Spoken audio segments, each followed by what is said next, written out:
bahwa ijazah ini asli, begitu loh. Istilahnya mau ini bahasa saya ya. Saya tidak ada keberpihakan. Istilahnya abang mau kuliah di situ masuknya sebulan sekali, ya nggak ikut kuliah pun, tapi yang menerbitkan menyatakan, oke, asli, clear, harusnya selesai dong. Tapi Anda tidak puas. Kalau tidak salah ya, Perbatim mungkin yang mendekati Perbatim ya, yang dikatakan kami meyakini bahwa Insinyur Joko Widodo Ya. adalah alumni Fakultas Kehutanan UGM. Kami meyakini, bukan based on paperworks, berdasarkan data kami, data akademik kami yang sudah kami jejak, maka kami memastikan bahwa Joko Widodo adalah alumni Fakultas Kehutanan. Ini meyakini. Kenapa tidak yang ngomong kami meyakini itu yang Anda tuntut?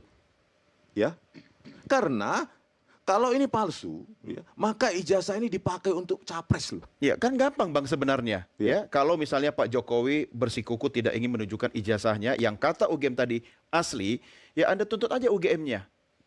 Sebenarnya hipotesis kami ya, karena kami paham bahwa ijazah itu akan dipegang dan disembunyikan sampai kiamat gitu ya. Jadi oleh karena itu kami terdengar sah-sah saja kan pemilik ijazah memegangnya sampai kiamat. Sah begitu. Kalau dia bukan pejabat publik.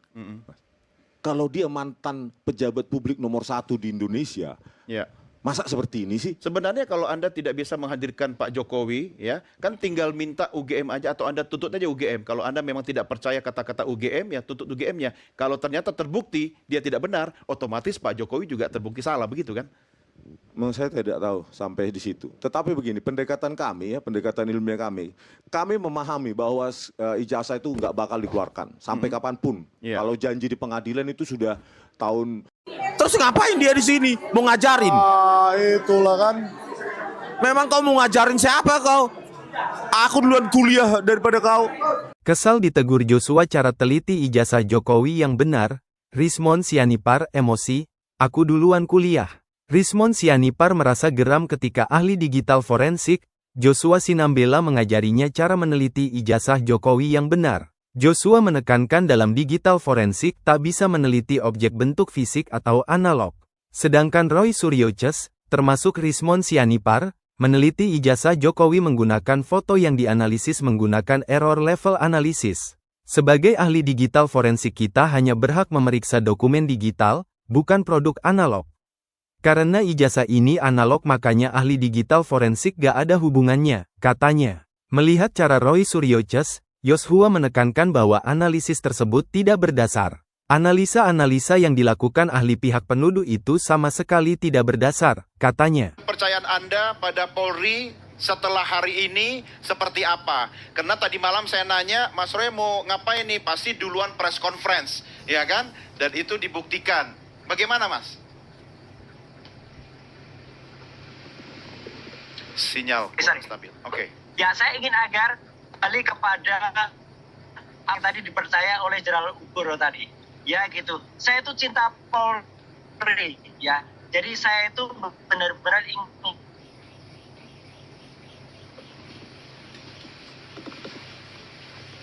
yang sudah standar ISO sekian. Cuman jangan sampai ya nanti orang-orangnya itu tidak memanfaatkan dengan baik dan benar. Jadi moga-moga saja ya dengan adanya tadi di challenge ya, kemudian tadi saya tunjukkan dengan alat yang kemudian kita ada, kita bisa melakukan uji kemudian kalau itu identik ya, itu yang juga oleh Polri. Jadi ini kecintaan kita kok. Tadi juga sebenarnya saya tunggu, saya pengen banget tadi Mas Joshua itu juga menampilkan, jadi kita benar-benar clear ya presentasi ilmiah versus presentasi ilmiah. Tapi nggak apa-apa lah. Waktunya masih akan panjang ya Mas Joshua. Kapan-kapan mungkin kita bisa tampil ya, clear, kita tampilkan dan semua orang menikmati. Kemudian oh ini benar ini salah tanpa ada orang-orang yang takut untuk diancam hukuman. Itu Mas Doni. Jadi kita kembalikan marwah Polri, kita kembalikan lagi marwah Universitas Gadjah Mada, alumni saya dan alma mater saya dan alma maternya Mas Joshua itu ya, untuk kita kembali supaya tidak kemudian menggunakan alat bukti yang salah, supaya kemudian benar-benar menggunakan produk-produk atau model yang benar. Itu saja sebenarnya. Ya, Bang Joshua yang harus respon ini, silakan. Kejujuran dan kenegarawanan. Iya, siap Mas Roy. kira-kira apa yang mau direspon nih? Kalau tidak respon berarti udah clear, udah selesai. Iya. Jadi gini, jadi tadi memang saya dilibatkan ya, diundang oleh teman-teman tim kuasa hukum Jokowi gitu ya, untuk ikut ya memberikan pendapat juga ya pada kasus ini ya. Jadi awal mulanya sih bagaimana sih sebenarnya gitu kan? Nah, awal mulanya kan ada yang yang merasa dirinya ahli gitu ya. Siapa maksudnya? Memberikan pemaparan ya mungkin Pak Rismon sama Pak Roy Suryo ya. Itu memberikan pemaparannya di depan publik gitu ya, menuduh bahwa ini palsu dengan bukti-bukti yang menurut mereka itu bukti ya. Kalau menurut kami itu asumsi gitu ya. Jadi harus dibedakan ya. Kalau memang digital forensik ya, kalau memang mereka menyatakan dirinya ahli digital forensik, ada SOP-nya, ada prosedurnya, dan itu sangat ketat ya. Apa sih yang bisa diforensik oleh ahli digital forensik? Itu hanya objek-objek digital. Tidak perlu objek atau barang analognya. Nggak boleh ya, analog saja. Misalnya seperti ijazah atau kertas uang kertas misalnya gitu ya. Itu nggak mungkin dianalisa dengan digital forensik. Ya, jadi digital forensik itu hanya bisa memeriksa bukti-bukti digital, dokumen digital, atau bukti elektronik yang ada media digitalnya. Nah, itulah yang bisa Tapi diperiksa. setelah dianalisa, diteliti, tetap tidak bisa dibuktikan, itu asumsi dong? Itu asumsi, itu Tetap jelas. asumsi. Maksudnya bagaimana? Setelah diteliti secara digital, ada hasil, masih boleh dikatakan itu asumsi? Atau asumsi, ya, karena itu bukan prosedur yang benar. Ya, karena ahli digital forensik dia tidak punya kemampuan untuk menganalisis ya dokumen-dokumen analog yang lahirnya secara analog ataupun fisik. Karena ijazah ini kan lahirnya secara fisik. berarti artinya nanti hasilnya bisa berbeda dong antara digital dan Oh analog? ya pasti berbeda. Gitu. Itu makanya temuan-temuan mereka itu tidak punya dasar sebenarnya, gitu ya. Nah, laboratorium forensik di Puslapor itu sudah melakukan pengujian yang benar. Ya, secara mereka secara fisika, secara kimia, secara analog juga. Secara analog. Tanda tangannya non digital. Ya, karena memang itulah metode forensik dokumen yang benar. Ya, bukan menganalisis gambar yang ada di media sosial ataupun yang bahkan kita foto sendiri.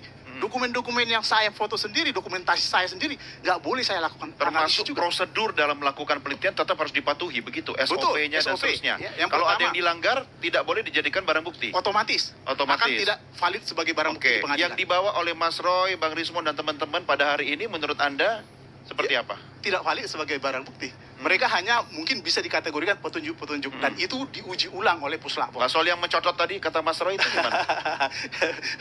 Itu hanya asumsi. Kenapa? Karena yang dibandingkan kan kopian-kopian. Mereka tidak melakukan pengujian yang sebenarnya gitu ya. Jadi bukan bukti analognya yang mereka uji, tetapi dari hasil scan ada yang sudah diupload dan seterusnya. Termasuk juga tadi analisis ELA gitu ya dan seterusnya, dan itu sangat tidak berdasar. Tidak ada ahli forensik ya yang kita tahu menganalisis dokumen analog menggunakan ELA. Apa sih ELA? Ya, error level analysis itu hanya bisa mendeteksi ya tempering atau editan pada file-file digital, dokumen-dokumen digital. Jadi ELA itu cara kerjanya seperti ini. Jadi ada dokumen gambar yang difoto katakanlah ya. Nah, dokumen ini ketika diedit bagian tertentu diubah, dikasih ditambahkan angka 0 misalnya, atau diganti bisa wajahnya dan seterusnya gitu ya. Kemudian kita periksa dengan ELA, itu akan muncul error level tertentu atau bagian-bagian tertentu yang itu akan muncul karena kompresinya akan berbeda. Karena dia manfaatkan teknik kompresi gambar atau JPEG gitu ya. Nah, itulah yang bisa dianalisis dengan ELA. Tapi bukan gambar fisik. Ketika gambar fisik kita foto gitu ya, hasilnya akan menjadi digital dengan kompresi yang sama. Otomatis tidak ada mungkin ada kalau yang ada tempering di sana. Kalau fisik nih, sertifikat fisik nih, analog kemudian difoto, digitalisasi. Bahan digitalnya ini kemudian sudah direproduksi kemana-kemana gitu. Kita udah nggak tahu lagi sumber pertamanya yang mana gitu. Itu bisa saja jadi pintu kesalahan melakukan digital forensik. Begitu. Itulah kekeliruannya. Apakah itu yang Anda yakini yang dilakukan oleh Mas Roy, Bang Rismon dan teman-teman? Saya sangat meyakini itu. Apalagi yang dianalisis itu ada yang berupa fotokopi ya kan? Dan seperti itu. Dan begini, jadi ketika misalnya gambar sudah diupload ke media sosial melalui WhatsApp atau melalui Facebook atau melalui Instagram segala macam gitu ya, itu pasti akan melakukan kompresi. Semua aplikasi-aplikasi media sosial itu melakukan kompresi ulang. Sehingga ketika kita lakukan analisis ELA itu akan mustahil untuk ditemukan bagian-bagian diedit. Ketika kita melakukan pemeriksaan digital forensik, ada file-file yang diedit, kita harus menemukan file original yang diedit itu. Jadi tidak mudah prosedurnya. Kita nggak boleh menganalisis data-data yang ada dari media sosial terutama yang dikirimkan oleh orang sembarangan. Kita harus menelusuri di mana file itu dibuat, di mana file itu diedit, kemudian baru kita melakukan analisis. Itulah prinsip utama ya, digital forensik. Kalau ini ternyata kata Bang Rismond tadi belum case close, lanjut lagi ya, kemudian diulang lagi semuanya, apa yang Anda sarankan?